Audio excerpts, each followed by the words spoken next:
आइए स्टूडेंट, आज हम लोग सीखते हैं पास्ट इंडेफिनिट टेंस।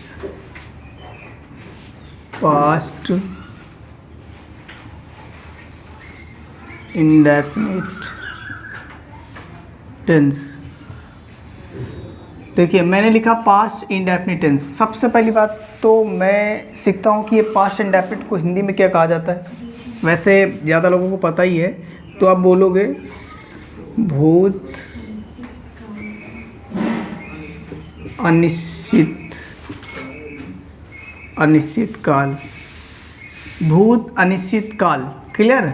अब सबसे पहली बात ये है कि अब मुझे आना चाहिए कि ये पास्ट इंडेफिनिट है, इसकी क्या पहचान है और ये कितने भाग में डिवाइड है, प्रत्येक के क्या क्या क्या स्ट्रक्चर हैं। तो सबसे पहले मैं लिखता हूँ इसकी पहचान क्या होती है।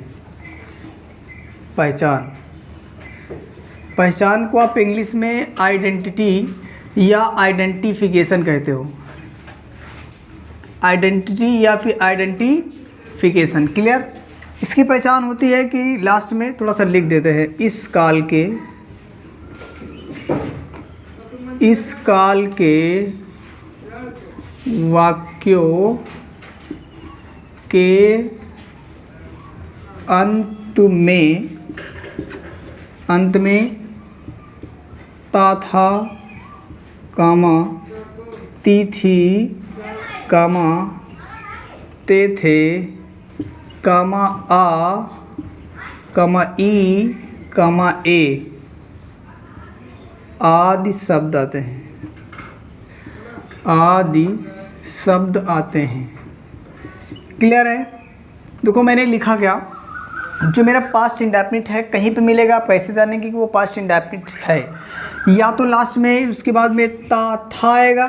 क्लियर है। अगर यहीं पे ता है आ जाएगा तो पास्ट इंडेफिनिट हो जाएगा, और ता था है तो पास्ट इंडेफिनिट, और यहाँ पे ती थी मतलब पास्ट इंडेफिनिट, ते थे मतलब पास्ट इंडेफिनिट, आ ई ए। ठीक है, आ ई ए आदि शब्द आएंगे, इसकी होगी पहचान। क्लियर। अब जो पास्ट इंडेफिनिट होता है इसको भी मैं 3 भाग में डिवाइड करके पढ़ता हूँ। एक अफर्मेटिव, दूसरा नेगेटिव एंड तीसरा इंट्रोगेटिव। क्लियर है बात। तो अब सबसे पहले मैं इसके फर्स्ट टाइप का स्ट्रक्चर बनाता हूँ। ठीक है, यहाँ लिखते हैं ए पार्ट डिनोट करते हैं आप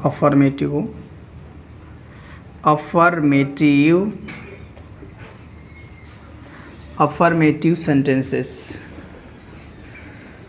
अफर्मेटिव सेंटेंसेस को आप हिंदी में कहते हैं सकारात्मक वाक्य। सकारात्मक वाक्य। क्लियर है। ये इसकी है हिंदी। ओके। अब आप क्या करेंगे, अब इसकी मैंने हिंदी सीख ली। अब ये अफर्मेटिव है। सबसे पहले तो मैं इसका सीखता हूँ स्ट्रक्चर क्या बनेगा। उसी स्ट्रक्चर के आधार पर जो हिंदी में शब्द दिए होंगे, वाक्य दिए होंगे, उसे ट्रांसलेट करेंगे इंग्लिश में। तो स्ट्रक्चर आप बना लेते हैं।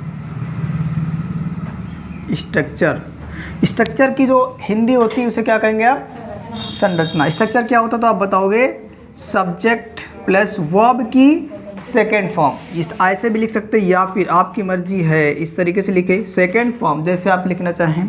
फिर क्या आएगा, ऑब्जेक्ट। छोटा सा स्ट्रक्चर होता है इसका, सब्जेक्ट प्लस वर्ब की second form plus object. Clear है। देखिए, इसमें जो सहायक क्रिया आती है वो सहायक क्रिया क्या होती है, डिड होती है। क्या होती है, डिड।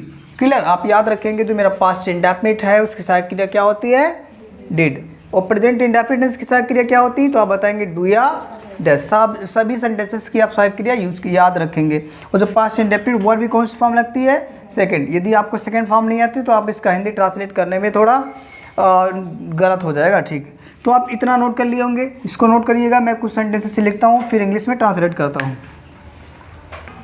चलिए स्टूडेंट, आपके सामने मैंने 10 सेंटेंस लिख कर रखा है पास्ट इंडेफिनिट टेंस। ठीक। अफर्मेटिव का जो स्ट्रक्चर होता है मैं ऊपर लिख देता हूँ क्योंकि ऑलरेडी लिख चुका हूँ। सब्जेक्ट प्लस वर्ब की second form plus object. Clear है।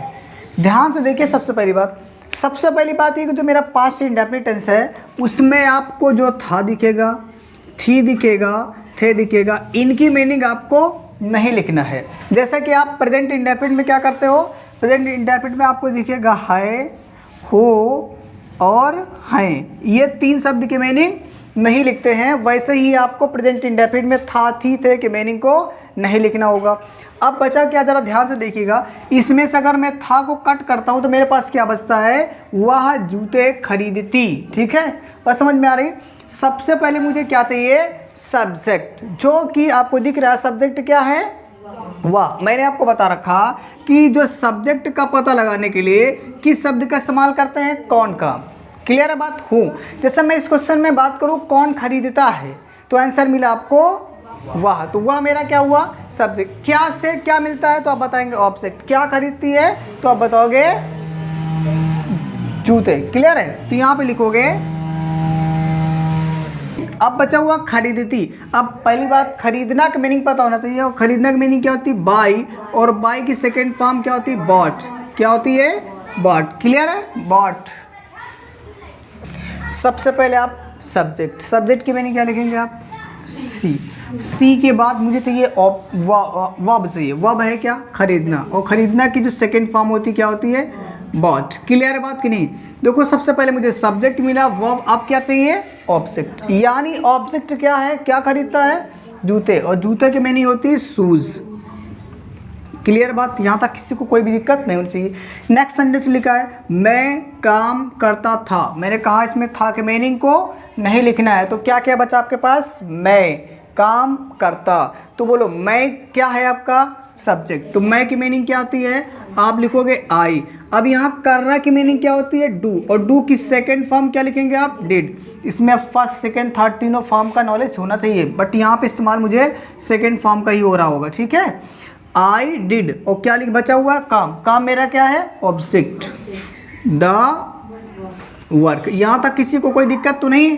नेक्स्ट सेंटेंस है, गीता खाना पकाती थी। इसमें किस शब्द की मीनिंग लिखेंगे, तो आप बताएंगे थी। बचा क्या हुआ, गीता खाना पकाती। तो गीता क्या है, सब्जेक्ट। जो काम करता वही क्या होता आपका, सब्जेक्ट। तो मैं लिखूंगा क्या यहाँ पे, गीता।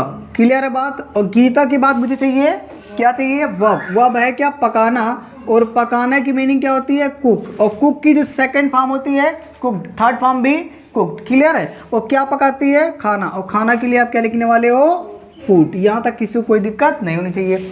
नेक्स्ट सेंटेंस है, सरला गीत लिखती थी। तो थी की मीनिंग को आपको नहीं लिखना है। अब बचा क्या है, सरला। सरला मेरा क्या है, सब्जेक्ट। तो आप लिखिएगा सरला। उसके बाद क्या चाहिए, लिखना, लिखती। लिखना की मीनिंग क्या होती है, राइट। और राइट की सेकेंड फॉर्म क्या लिखेंगे आप, रोट। क्या लिखेंगे आप, रोट। और क्या लिखती है, गीत। और गीत के लिए आप लिखोगे आ सॉन्ग। क्लियर है बात। गीत के लिए क्या लिखोगे आप, अ सॉन्ग। नेक्स्ट सेंटेंस है मेरा, मैं पत्र लिखता था। इसमें आपको था कि मीनिंग नहीं लिखना। बचा क्या हुआ, मैं पत्र लिखता। तो मैं क्या है आपका, सब्जेक्ट। जो कि चाहिए मुझे सबसे पहले सब्जेक्ट। मैं मतलब आई। वर्ब, वर्ब है लिखना। लिखना की सेकेंड फॉर्म रोट। क्लियर है।